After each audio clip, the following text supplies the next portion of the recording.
കർത്താവിനെ ഞാനെന്നും പുകഴ്ത്തും. അവിടുത്തെ സ്തുതികളെപ്പോഴും എൻ്റെ അധരങ്ങളിലുണ്ടായിരിക്കും. കർത്താവിൽ ഞാൻ അഭിമാനം കൊള്ളുന്നു. പീഡിതർ കേട്ട് ആനന്ദിക്കട്ടെ. എന്നോടൊത്തു കർത്താവിനെ മഹത്വപ്പെടുത്തുവിൻ.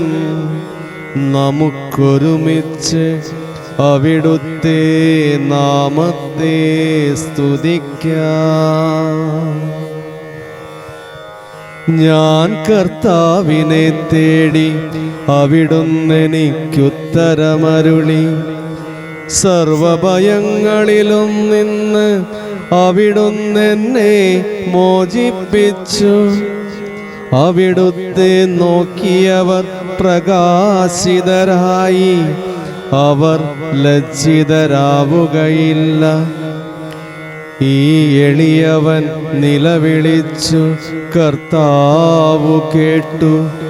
എല്ലാ കഷ്ടതകളിലും നിന്ന് അവനെ രക്ഷിക്കുകയും ചെയ്തു.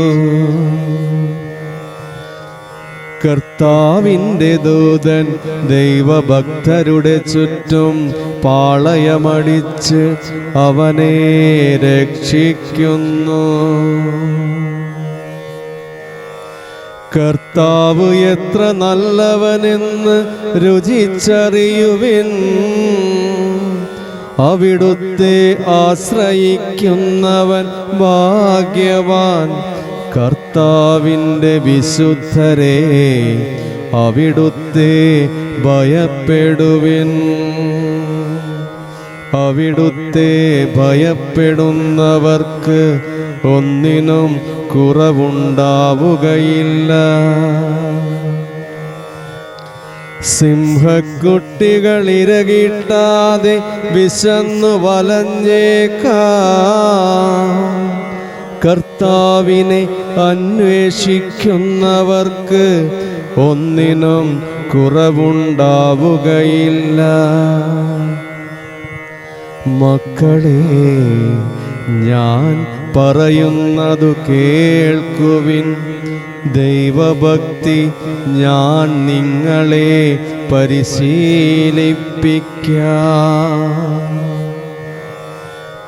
ജീവിതം ആഗ്രഹിക്കുകയും സന്തുഷ്ടമായ ദീർഘായുസ് അഭിലഷിക്കുകയും ചെയ്യുന്നുവോ? തിന്മയിൽ നിന്ന് നാവിനെയും വ്യാജഭാഷണത്തിൽ നിന്ന് അധരങ്ങളെയും സൂക്ഷിച്ചുകൊള്ളുവിൻ. തിന്മയിൽ നിന്നകന്ന് നന്മ ചെയ്യുവിൻ. സമാധാനമന്വേഷിച്ച് അതിനെ പിന്തുടരുവിൻ. കർത്താവ് നീതിമാന്മാരെ കടാക്ഷിക്കുന്നു. അവിടുന്ന് അവരുടെ വിലാപം ശ്രവിക്കുന്നു. ദുഷ്കർമ്മികളുടെ ഓർമ്മ ഭൂമിയിൽ നിന്ന് വിച്ഛേദിക്കാൻ കർത്താവ് അവർക്കെതിരെ മുഖം തിരിക്കുന്നു. നീതിമാന്മാർ സഹായത്തിന് നിലവിളിക്കുമ്പോൾ കർത്താവ് കേൾക്കുന്നു. അവരെ സകലവിധ കഷ്ടതകളിലും നിന്ന് രക്ഷിക്കുന്നു. ഹൃദയം നുറുങ്ങിയവർക്ക് കർത്താവ് സമീപസ്ഥനാണ്. മനമുരുകിയവരെ അവിടുന്ന് രക്ഷിക്കുന്നു. നീതിമാന്റെ ക്ലേശങ്ങൾ അസംഖ്യമാണ്.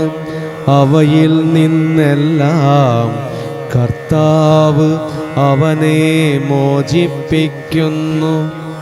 അവൻ്റെ അസ്ഥികളെ കർത്താവ് കാത്തു സൂക്ഷിക്കുന്നു. അവയിലൊന്നുപോലും തകർക്കപ്പെടുകയില്ല.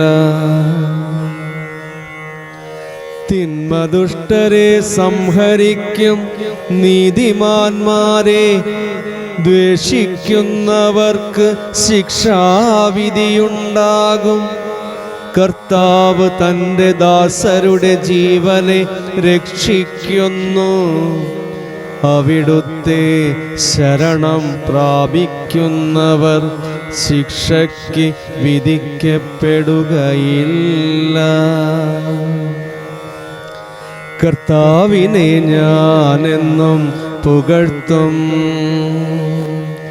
അവിടുത്തെ സ്തുതികൾ എപ്പോഴും എൻ്റെ അധരങ്ങളിലുണ്ടായിരിക്കും. കർത്താവിൽ ഞാൻ അഭിമാനം കൊള്ളുന്നു. പീഡിതർ കേട്ട് ആനന്ദിക്കട്ടെ.